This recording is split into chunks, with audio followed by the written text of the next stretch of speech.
Hello दोस्तों, मेरा नाम है शुभ और आप सुन रहे हैं शुभ स्टोरीज़ दर्दनाक दास्तां। तो आज की हमारी कहानी हमें भेजी है शेखर जी ने, जिसमें उन्होंने हमें अपनी आप बीती सुनाई है। तो चलिए शेखर जी की कहानी हम उन्हीं की ज़ुबानी सुनते हैं। नमस्ते, मेरा नाम शेखर है। मैं मध्य प्रदेश के एक छोटे से गांव गोसलपुर का रहने वाला हूं। बात 2003 की है, जब मेरी उम्र लगभग 24 वर्ष की हुआ करती थी और अभी भी मैं बेरोज़गार था। गांव में कोई रोज़गार या काम नहीं था और ऊपर से महंगाई ने कमर तोड़ रखी थी। गरीबी तो मानो जैसे गोंद की तरह ज़िंदगी से चिपकी हुई थी। कितनी भी मेहनत या कितना भी प्रयास कर लो, पर गरीबी दूर होने का नाम ही नहीं ले रही थी।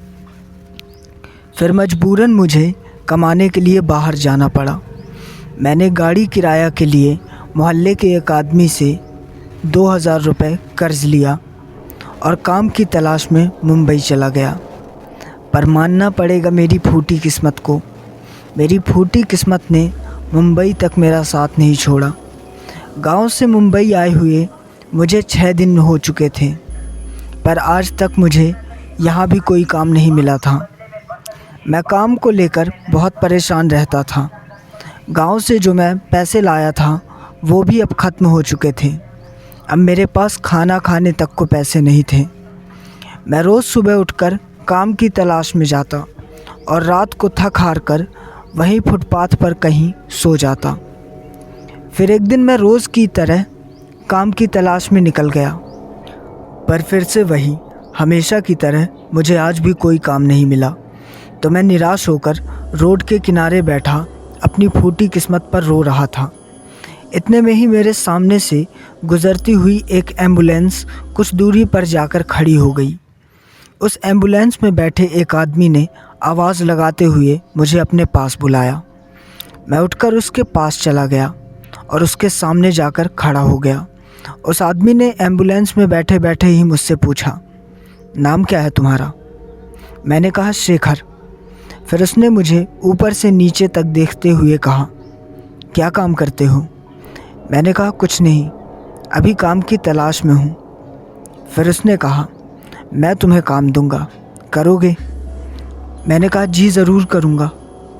फिर उसने अपने बगल में बैठे ड्राइवर की तरफ कुछ इशारा किया और कहा, चौकीदारी करोगे मुर्दा घर की? मुर्दा घर सुनकर मैं थोड़ा डर गया। दरअसल मुझे भूत प्रेतों से बहुत डर लगता है, पर मुझे काम की भी सख्त ज़रूरत थी। इसलिए मैंने कुछ देर सोचने के बाद उससे हाँ कर दिया और कहा, ठीक है, मैं कल सुबह से ही आ जाऊंगा। तो उस आदमी ने कहा, कल क्यों, आज ही चलो। मैंने थोड़ा आश्चर्य से उसकी तरफ देखते हुए कहा, आज? पर अभी तो रात हो चुकी है ना? तो उसने कहा, हाँ, तो तुम्हें रात को ही मुर्दा घर की चौकीदारी करनी है। ये सुनते ही मैं चौंक कर आंखें बड़ी बड़ी करते हुए कहने लगा, नहीं नहीं, रात को नहीं, माफ़ करिए, मुझे नहीं चाहिए कोई काम, मैं ये काम नहीं कर सकता। पूछने के लिए शुक्रिया। फिर उस आदमी ने कहा, अरे डरो मत, वहाँ पर तुम अकेले नहीं रहोगे, तुम्हारे साथ एक और आदमी रहेगा, वो भी तुम्हारे साथ चौकीदारी करेगा। चलो गाड़ी में बैठ जाओ। मैंने उसकी बातें सुनकर मन में सोचा, मुझे यहाँ आए हफ्ते भर से ज़्यादा हो गए हैं और मेरे पास पैसे भी बिल्कुल नहीं हैं। अगर ऐसे ही चलता रहा तो मैं तो यहाँ भूखा मरूंगा ही, और वहाँ गांव में मेरा परिवार भी भूखा मरेगा। अगर मैं ऐसे ही डरता रहा तो मुझे कहीं पर भी काम नहीं मिलेगा, और अब काम करना बहुत ही ज़्यादा ज़रूरी है। वैसे भी भूत प्रेत तो सिर्फ मन का वहम है, ऐसा कुछ सच में थोड़ी होता है। और फिर मेरे साथ एक और आदमी भी तो रहेगा, उसके सहारे मैं भी रह लूँगा। सब कुछ ठीक लगेगा तो करता रहूँगा, और अगर ठीक नहीं समझ में आया तो ये काम छोड़ दूँगा। ये सब सोचता हुआ मैंने काम के लिए हाँ कर दिया और मैं एम्बुलेंस में पीछे की तरफ जाकर बैठ गया। पीछे एम्बुलेंस में पन्नी में लिपटी हुई एक अधजली लाश रखी हुई थी। वो लाश किसी औरत की थी। वो इतनी बुरी तरह जली हुई थी कि उसके अंदर का तेल तक दिखाई दे रहा था। वो लाश इतनी डरावनी नज़र आ रही थी कि एक पल को भी उसकी तरफ नज़रें नहीं टिक रही थी। और समय ऐसा था कि अब तो मुझे इन सब के बीच में ही रहना पड़ता। ये लोग उस लाश को लेकर मुर्दा घर ही जा रहे थे। करीब 10 मिनट बाद हम उस मुर्दा घर पहुंच गए। वहाँ पर पहले से ही एक चौकीदार मौजूद था। उसने मुर्दा घर के बाहर वाला गेट खोला। एम्बुलेंस अंदर चली गई। फिर एम्बुलेंस का ड्राइवर नीचे उतरा और एम्बुलेंस का पीछे वाला दरवाज़ा खोला। वो चौकीदार और मैंने मिलकर एम्बुलेंस से उस लाश को नीचे उतारा। उस लाश को हमने पन्नी के ऊपर से ही पकड़ा हुआ था। जब मैंने उस लाश को पकड़ा तो मेरा हाथ उस लाश में ही गफ गया था। वो लाश पूरी तरह सड़ चुकी थी। हम मुर्दा घर के अंदर उस लाश को फ्रीज़र में रखने ले जाने लगे। अंदर बहुत अंधेरा था तो उस चौकीदार ने अपने कंधे पर लटकती टॉर्च को चालू किया। उस वक्त हम मुर्दा घर के बाहर की तरफ बने गलियारे में थे। उस गलियारे के आखिरी छोर पर ऊपर की तरफ जाती हुई सीढ़ियाँ बनी हुई थी। हम टॉर्च की रोशनी से देखते हुए उस डेड बॉडी को लेकर उस सीढ़ी तक गए और सीढ़ी चढ़कर उस कमरे में पहुंच गए जहां पर सारी डेड बॉडीज़ रखी जाती थी। हमने उस डेड बॉडी को वहीं पास ही रखे एक स्ट्रेचर में रख दिया और फिर उस चौकीदार ने टॉर्च मारकर लाइट का स्विच ऑन कर दिया। चिरमिराती हुई ट्यूबलाइट जल गई, पर उस ट्यूबलाइट की रोशनी इतनी कम थी कि उसके जलने या बुझे रहने में कोई फ़र्क नहीं था। कमरे में उस ट्यूबलाइट के जलने से बस हल्की रोशनी थी। उस चौकीदार ने फ्रीज़र का एक बॉक्स बाहर की तरफ खींचा और फिर मैंने और उस चौकीदार ने स्ट्रेचर पर रखी उस डेड बॉडी को उठाया और फ्रीज़र बॉक्स में रख दिया। वहाँ पर ऐसे बहुत से फ्रीज़र बॉक्स एक लाइन से बने हुए थे। उस कमरे में चारों तरफ ही फ्रीज़र बॉक्स बने हुए थे और सभी बॉक्स में डेड बॉडी रखी हुई थी। उस चौकीदार ने मुझसे मेरा नाम पूछा तो मैंने कहा मेरा नाम शेखर है। फिर उसने अपना नाम बताते हुए कहा मेरा नाम विनोद है। मैं 5 दिन पहले ही यहाँ काम पर लगा हूँ। काम भी ठीक ठाक है, ज़्यादा कुछ नहीं करना पड़ता। बस इन्हीं सब डेड बॉडीज़ की थोड़ी बहुत देखरेख करनी पड़ती है और जब कभी डेड बॉडी को लेकर आते हैं तो उन्हें बस इन फ्रीज़रों में रखना पड़ता है और बाकी तो बस पूरी रात सोना ही है। उस आदमी ने मुझसे पूछा तुम भी यहाँ चौकीदार के काम के लिए ही आए हो ना? मैंने कहा हाँ। तो उस आदमी ने एक फ्रिज बॉक्स बाहर की तरफ खींचते हुए कहा चलो मैं तुम्हें यहाँ की सारी चीज़ें समझा देता हूँ। जैसे ही उस आदमी ने फ्रीज़र बॉक्स खोला एक बहुत ही बुरी सड़न की बदबू पूरे कमरे में फैल गई। उस फ्रीज़र बॉक्स में एक औरत की लाश थी जो कि पूरी तरह से सड़ चुकी थी। उसके चेहरे पर और शरीर पर बहुत बड़े बड़े घाव थे। देखने से लग रहा था जैसे इसकी मौत किसी बहुत बुरे एक्सीडेंट में हुई है। फिर उसने वो फ्रीज़र बॉक्स बंद कर दूसरा बॉक्स खोला। उसमें भी एक औरत की लाश थी जिसका गला आधा कटा हुआ था। इस औरत का शायद मर्डर हुआ होगा क्योंकि देखने से साफ पता चल रहा था कि इसकी गर्दन को किसी धारदार औजार से काटा गया है। फिर उसने वो बॉक्स बंद कर तीसरा बॉक्स खोला। इस बॉक्स में एक आदमी की लाश थी जिसकी खोपड़ी बीच से 2 हिस्सों में बटी हुई थी। खोपड़ी के अंदर का भेजा साफ नज़र आ रहा था। फिर उसने चौथा बॉक्स खोला। उसमें एक औरत की बहुत ही ज़्यादा घिनौनी लाश रखी हुई थी।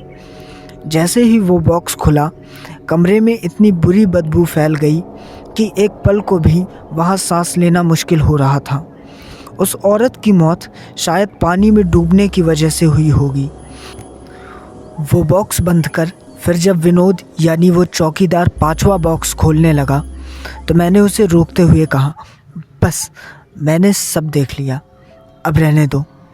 विनोद ने मेरी तरफ देखकर हंसते हुए कहा, पहला दिन है ना, इसलिए ये बदबू और ये कटी फटी लाशें देखकर डर रहे हो।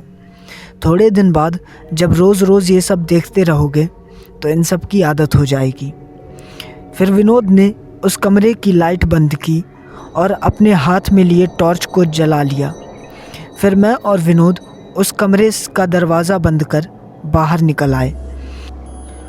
मुर्दा घर की उस बिल्डिंग से बाहर का मेन गेट लगभग 15 से 20 कदम की दूरी पर था और वहीं गेट के पास ही एक छोटा सा कमरा भी बना हुआ था।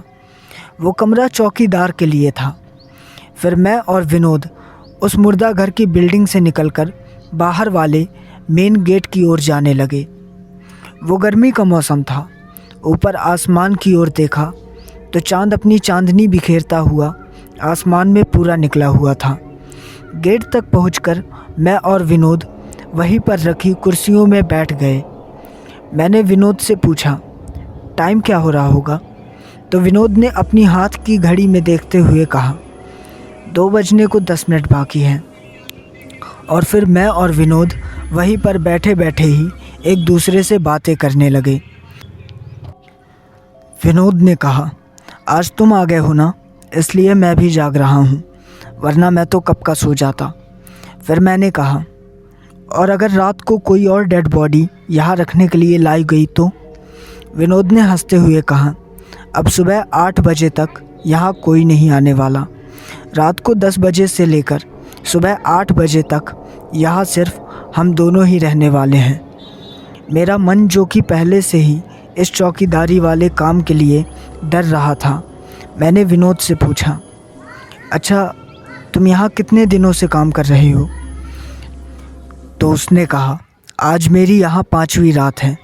इसके पहले तो मैं अकेला ही यहाँ रहता था और अब तुम भी आ गए हो। फिर मैंने थोड़ा अटकते हुए उससे पूछा, अच्छा तुम यहाँ इतने दिनों से काम कर रहे हो, यहाँ पर डरने जैसा तो कुछ नहीं है? तो उसने कहा, डरने जैसा मतलब? तो मैंने उससे साफ साफ पूछा, मेरा मतलब कि हम जहाँ पर हैं ये जगह पूरी तरह मुर्दों और लाशों से भरी हुई है, तो यहाँ पर भूत प्रेत, और जैसा कि तुमने अभी वो फ्रीज़र बॉक्स खोल के दिखाया तो उसमें बहुत सी औरतों की भी लाशें थी, तो यहाँ आत्मा, चुड़ैल या भूत प्रेत जैसी चीज़ें भी होगी ना? विनोद ने पहले मेरी बातों को ध्यान से सुना और सुनने के बाद कुछ सेकंड तक चुप रहा। उसके चेहरे पर कोई भाव नहीं थे और फिर एकदम से वो ज़ोर ज़ोर से हंसकर मेरा मजाक उड़ाते हुए कहने लगा, क्या? भूत प्रेत, आत्मा, और वो क्या कहा तुमने? चुड़ैल। किस दुनिया में जी रहे हो भाई तुम? मैं यहाँ पिछले 5 दिनों से काम कर रहा हूँ और इन 5 दिनों में मैंने ना तो कोई भूत देखा और ना ही कोई आत्मा। उल्टा मैं खुद ही यहाँ पर अकेला भूत की तरह पड़ा रहता हूँ। जिस तरह से वो मेरी बातों का मजाक उड़ाकर हंस रहा था, मुझे बहुत बुरा लग रहा था। मैं नीचे सिर किए शांत बैठा रहा। फिर विनोद ने मुझसे कहा, अच्छा अगर तुम्हें इन सब चीज़ों से इतना ही डर लगता है तो तुम यहाँ काम करने ही क्यों आए हो? कहीं और कर लेते। मैंने कहा, काम मिले तब तो। फिर मेरे बारे में पूछते हुए उसने कहा, अच्छा तुम रहते कहाँ हो? मैंने कहा, मैं यहाँ का नहीं हूँ, मैं मध्य प्रदेश के एक छोटे से गांव गोसलपुर से आया हूँ। वहाँ कोई रोज़गार नहीं था, इसलिए मैंने सोचा बड़े शहर जाकर मुझे काम मिल जाएगा। घर से आए मुझे हफ्ते भर होने लगे, पर यहाँ पर भी कोई काम नहीं मिल रहा था। मेरे पास जो पैसे थे वो भी ख़त्म हो गए। यहाँ पर ना तो मेरा कोई रहने का ठिकाना, ना ही खाने का। मैं रात को कहीं भी फुटपाथ पर सो जाता हूँ।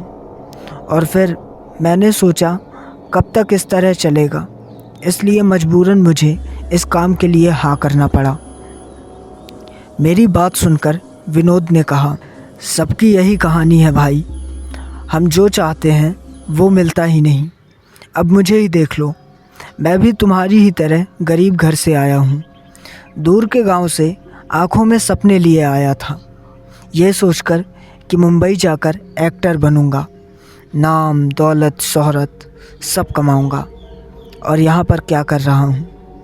दिन भर कहीं इस डायरेक्टर के पास कहीं उस डायरेक्टर के पास बस ऑडिशन देता रहता हूँ। पर आज तक हीरो बनना तो छोड़ो, मूवी में छोटा मोटा रोल तक नहीं मिला।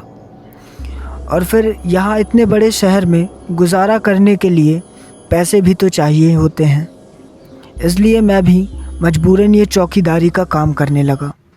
अब दिन भर यहाँ वहाँ ऑडिशन देता हूँ और रात भर यहाँ चौकीदारी करता हूँ। और फिर विनोद ने अपने हाथ की घड़ी की तरफ देखते हुए कहा, रात के 3 बज चुके हैं, चलो अब सो जाते हैं, फिर सुबह उठना भी तो है। मैं और विनोद कुर्सी पर से उठे और वही उस छोटे से कमरे में जाकर सो गए, जो कि मुर्दा घर की बिल्डिंग से 15-20 कदम दूर गेट के पास ही बना था। अगले दिन सुबह विनोद मुझे जगाते हुए कहने लगा, अब उठ जाओ, अपनी ड्यूटी का समय समाप्त हुआ, अब दूसरा चौकीदार आएगा। मैं आंखें मलते हुए खड़ा हो गया। विनोद और मैं जाने से पहले एक बार मुर्दा घर के अंदर जाकर देख रहे थे कि अंदर सब कुछ सही से है या नहीं। हमने देखा तो सब कुछ ठीक था और फिर हम दोनों उतरकर नीचे आ गए। तब तक दिन में रहने वाला चौकीदार आ चुका था। वो एक अधेड़ उम्र का दुबला पतला आदमी था। उसके आने के बाद मैं और विनोद गेट के बाहर निकल गए। विनोद ने मुझसे कहा, अब तुम कहाँ जाओगे? एक काम करो, तुम मेरे साथ चलो, मैंने पास में ही एक कमरा किराए पर ले रखा है, मैं अकेला ही वहाँ रहता हूँ, चलो तुम भी मेरे साथ ही रहना और किराया हम दोनों मिलकर आधा आधा दे दिया करेंगे। मैं उसकी बात सुनकर खुश हो गया कि चलो कम से कम अब मुझे फुटपाथ पर तो नहीं सोना पड़ेगा। मैं उसके साथ उसके रूम पर गया और फिर कुछ देर बाद खाना पीना खाकर उसने कहा, तुम यहीं पर रहना, मैं ऑडिशन देने जा रहा हूँ, रात को आऊँगा अब, और चला गया। मैं दिन भर रूम पर ही रहा। रात में विनोद आया तो मैंने जो दिन में खाना बनाया था वही खाकर मैं और विनोद 9 बजे फिर से वही मुर्दा घर काम में चले गए। उस रात भी पिछली रात की ही तरह जो नई डेड बॉडीज़ आई थी उन्हें हमने फ्रीज़र में रखा और गेट के पास बने उस छोटे से कमरे में जाकर सो गए। अगले दिन सुबह हम फिर उठे और एक बार मुर्दा घर के उस कमरे में जाकर जहाँ डेड बॉडी रखी जाती थी ऐसे ही चेक करने लगे कि सब कुछ सही है या नहीं। सब कुछ ठीक पाकर हम वहाँ से निकलकर विनोद के रूम आ गए। अब यह हमारा रोज़ का काम बन चुका था।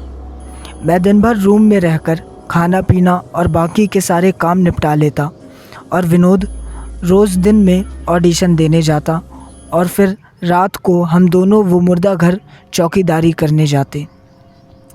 मैं फ़िज़ूल में ही इस काम से इतना डर रहा था, जबकि वहाँ पर सब कुछ सामान्य ही था। धीरे धीरे मुर्दा घर में काम करते मुझे हफ्ते भर हो गए। फिर एक रात मैं रूम पर ही बैठा विनोद के आने का इंतज़ार कर रहा था कि कब विनोद आए और हम काम पर जाएं। इतने में ही विनोद आ गया। आज विनोद बहुत खुश था।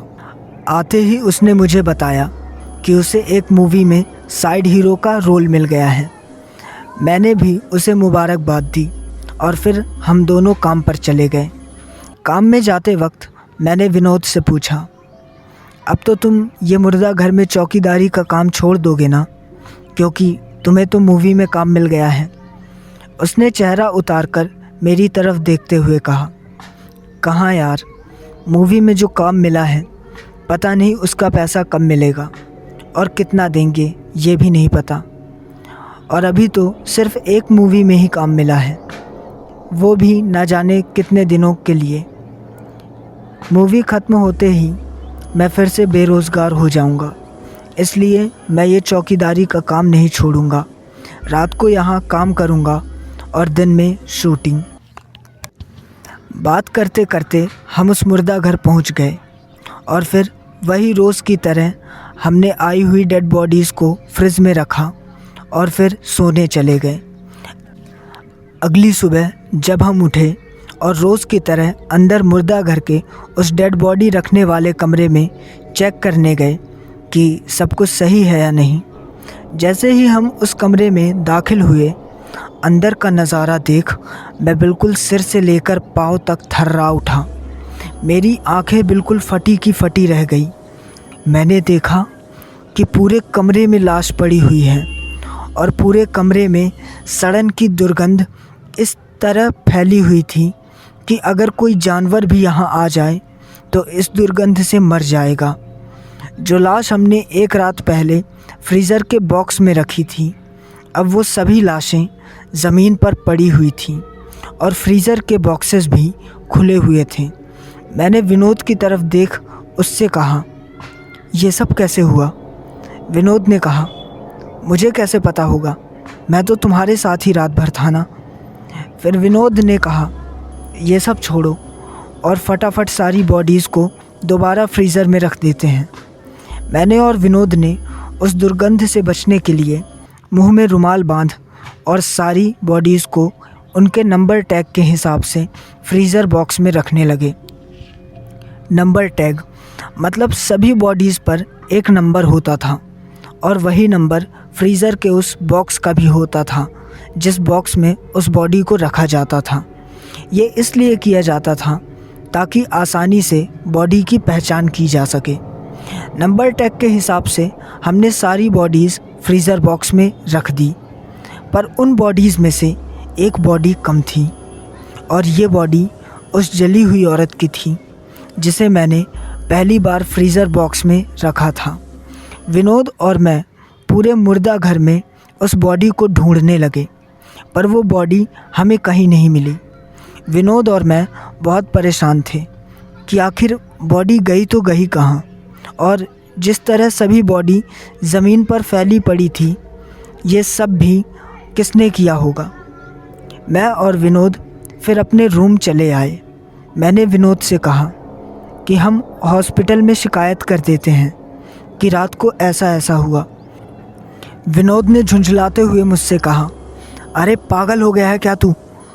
हॉस्पिटल में अगर ये सब बताएंगे तो वो उल्टा हमें ही चिल्लाने लगेंगे और कहेंगे कि रात को तो तुम लोग चौकीदारी करते हो ना, तो तुम्हारे होते हुए ऐसा कैसे हुआ। मुझे भी विनोद की बात सही लगी। विनोद ने कहा, जो हो गया सो हो गया, अब इस बात पर मिट्टी डालो। वैसे भी मुर्दा घर आने वाली सभी लाशें लावारिस ही होती हैं, इसलिए इस बात को यहीं ख़त्म करो। अच्छा, मैं जा रहा हूँ, आज मेरी शूटिंग का पहला दिन है। और इतना कहकर विनोद चला गया। मैं सारा दिन रूम में बैठा उस लाश के और उस कमरे का जो हाल था उस बारे में सोचता रहा। रात हो गई, विनोद भी आ गया और फिर हम दोनों फिर से काम पर चले गए। मैंने और विनोद ने उस रात थोड़ा सतर्क रहने का फ़ैसला किया, क्योंकि पिछली रात जो हुआ वो कोई आम बात नहीं थी। इसलिए सोने से पहले मैं और विनोद मुर्दा घर के डेड बॉडी रखने वाले कमरे में सब कुछ चेक करने गए। हमने जाकर देखा तो सब कुछ सही था, सब कुछ अपनी अपनी जगह पर व्यवस्थित रखा हुआ था। फिर मैं और विनोद उसी गेट के पास वाले कमरे में जाकर सो गए। अगली सुबह फिर मैं और विनोद मुर्दा घर के उस कमरे में चेक करने गए, तो आज भी कल की ही तरह पूरे कमरे में दुर्गंध फैली हुई थी। लाशें फ्रीज़र बॉक्स के बाहर ज़मीन पर पड़ी हुई थीं। मैंने और विनोद ने एक दूसरे के चेहरे की तरफ देखते हुए कहा, फिर से? अब मुझे बहुत ज़्यादा डर लगने लगी थी, क्योंकि ये जो कुछ भी हो रहा था ये बिल्कुल ठीक नहीं था। मैं जो कि पहले से ही ये भूत प्रेत आत्मा जैसी चीज़ों से डरता था, और ऐसे में ये सब होना। मैंने और विनोद ने आज फिर से उन फैली हुई सभी बॉडीज़ को फ्रीज़र में रखा, और कल की तरह आज भी बॉडीज़ गायब थीं, पर एक या दो नहीं, बल्कि आज पूरी 8 लाशें गायब थीं, जिसमें से 5 लाशें औरतों की थी और 3 लाशें आदमी की। मेरी कुछ समझ में नहीं आ रहा था, ये सब आखिर हो क्या रहा है। अब मुझे उस काम से और भी ज़्यादा डर लगने लगा था, क्योंकि बात ही कुछ ऐसी थी। पर मजबूरी के आगे तो सबको घुटने टेकने पड़ते हैं, इसलिए मैंने भी काम छोड़ने का ख्याल मन से ही निकाल दिया। पर इस तरह लाशों का गायब होना कोई आम बात नहीं थी।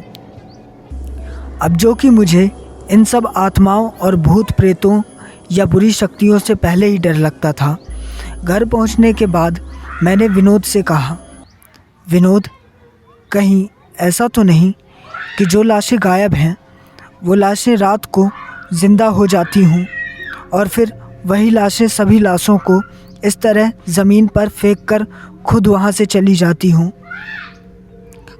क्योंकि हम दोनों के अलावा तो उस मुर्दा घर में कोई तीसरा नहीं रहता। और फिर लाशों को कोई चोरी तो करेगा नहीं, क्योंकि लाश किसी के क्या काम आ सकती है। इसलिए मुझे लगता है कि लाशें दोबारा से ज़िंदा हो जाती हैं और खुद ही चली जाती हैं। विनोद ने मेरी ओर देखते हुए कहा, सच में मैंने तुझ जैसा बेवकूफ़ आदमी कभी नहीं देखा। जो लोग मर चुके हैं वो वापस कैसे ज़िंदा हो सकते हैं। चल, अब तू ज़्यादा दिमाग खर्च मत कर, वैसे भी तेरे पास नहीं है। अच्छा, मैं शूटिंग में जा रहा हूँ। और विनोद चला गया।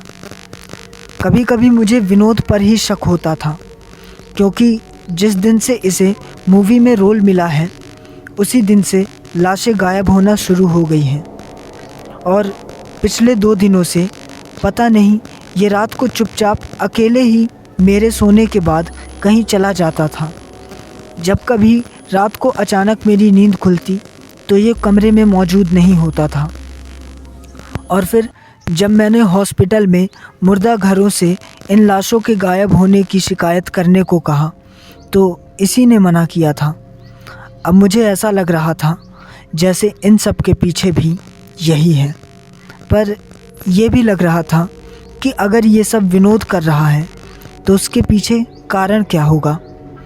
मैंने विनोद पर चुपचाप नज़र रखने का फ़ैसला किया, ताकि मैं जान सकूं कि आखिर विनोद ये सब कर क्यों रहा है।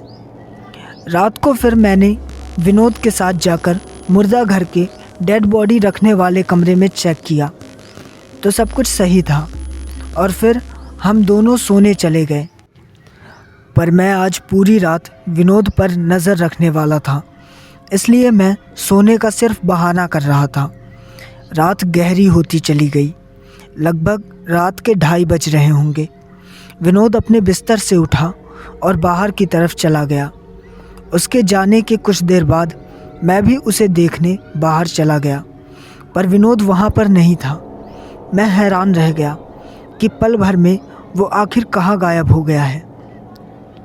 इतने में ही मुर्दा घर के उस डेड बॉडी रखने वाले कमरे से कुछ ज़ोर की आवाज़ आई।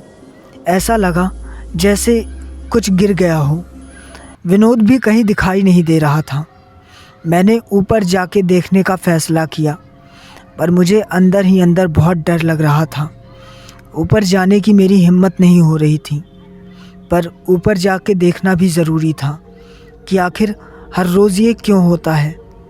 मैं धीरे धीरे उस गलियारे से अंधेरे में टटोलता हुआ सीढ़ी तक जा पहुंचा और सीढ़ियां चढ़ते हुए उस कमरे के बाहर दरवाजे पर जाकर खड़ा हो गया। अंधेरा चारों तरफ फैला हुआ था, कुछ भी दिखाई नहीं दे रहा था। मैंने दरवाजे पर लगे कांच से कमरे के अंदर देखने की कोशिश की, और उस कमरे का जो नज़ारा था वो सच में मेरी सोच के परे था। मैंने देखा एक आदमी फ्रीज़र बॉक्स खोलकर एक लाश को बाहर निकाला और अपने कंधे पे लाद कर पीछे की तरफ बनी खिड़की से बाहर चला गया। ये सब देख मेरे रोम रोम खड़े हो गए। मैं वहीं पर खड़ा सब देख रहा था। इतने में ही एक हाथ पीछे से आकर मेरे कंधे पर रख गया। एकदम से मेरी रीढ़ की हड्डी में सिहरन सी दौड़ गई। मैं एक पल में सिर से लेकर पांव तक थर्रा उठा। मैंने पीछे पलटकर देखा तो वो विनोद का हाथ था। विनोद मेरे पीछे खड़ा था। मैंने विनोद की तरफ देख चौंकते हुए कहने लगा, विनोद तू यहाँ? तो वो अंदर कौन है और तू कहाँ चला गया था? विनोद ने कहा, अरे इस समय मेरी शूटिंग चल रही है ना, तो इसलिए मैं रिहर्सल करने थोड़ा बाहर चला गया था। तू सो रहा था इसलिए मैंने सोचा तुझे परेशान क्यों करूं। पर तू यहाँ क्या कर रहा है? इतने में ही अंदर से फिर से एक ज़ोरदार आवाज़ आई। मैं और विनोद दरवाजे पर लगे कांच से चुपचाप सब देखने लगे। मैंने देखा उस कमरे में लगभग 15-20 लोग थे और वे सभी फ्रीज़र बॉक्स खोलकर उसमें से लाश निकाल अपने कंधे में लादकर पीछे की खिड़की से बाहर जा रहे थे। कुछ देर में वे सभी लोग बाहर चले गए। मेरे साथ अब विनोद भी डर रहा था। हम चाह कर भी कुछ नहीं कर सकते थे क्योंकि वो 15-20 लोग थे। विनोद ने कहा, ये कौन थे जो कि लाश को कंधे पर लाद कर चले गए? फिर मैंने और विनोद ने उनके पीछे जाने का फ़ैसला किया। हम मुर्दा घर की वो बिल्डिंग घूमकर पीछे की तरफ पहुंच गए, पर वहाँ पे अब कोई नहीं था। वो उजाली रात थी। चाँद की रोशनी से आसपास सब कुछ नज़र आ रहा था, पर वहाँ पे अब वो लोग नहीं थे जिन्हें हमने खिड़की से बाहर निकलते हुए देखा था। मैं और विनोद उन्हें ढूंढते हुए कुछ दूर तक निकल गए। आगे जाकर हमें ढोल ताशों की आवाज़ सुनाई देने लगी। हम उस आवाज़ का पीछा करते हुए और आगे चले गए। हमने जाकर जो देखा उसकी कल्पना भी कोई नहीं कर सकता था। हम जहाँ पर खड़े थे वो एक शमशान था और शमशान का वो भयानक मंज़र जो हमने देखा वो घिनौनापन, डरावना और इंसानियत की सारी हदें पार कर रहा था। हमने देखा कि शमशान में एक लाश जल रही है और वहाँ पर मौजूद 15-20 लोग बिल्कुल नग्न अवस्था में खड़े हुए हैं। ये सभी वही लोग थे जिन्हें हमने अभी खिड़की से बाहर निकलते हुए देखा था। वे सभी अपने शरीर पर शमशान की राख लपेटे हुए थे। वे सभी के सभी अघोरी थे। उस आग की रोशनी से वहाँ का वो दिल दहलाता हुआ मंज़र साफ दिखाई दे रहा था। उन सभी अघोरियों में से कुछ अघोरी ढोल बजा रहे थे। जिन सड़ी गली लाशों को ये मुर्दा घर से लेकर आए थे, उन्हीं लाशों को कुछ अघोरी नोच नोच कर किसी जानवर की तरह खा रहे थे।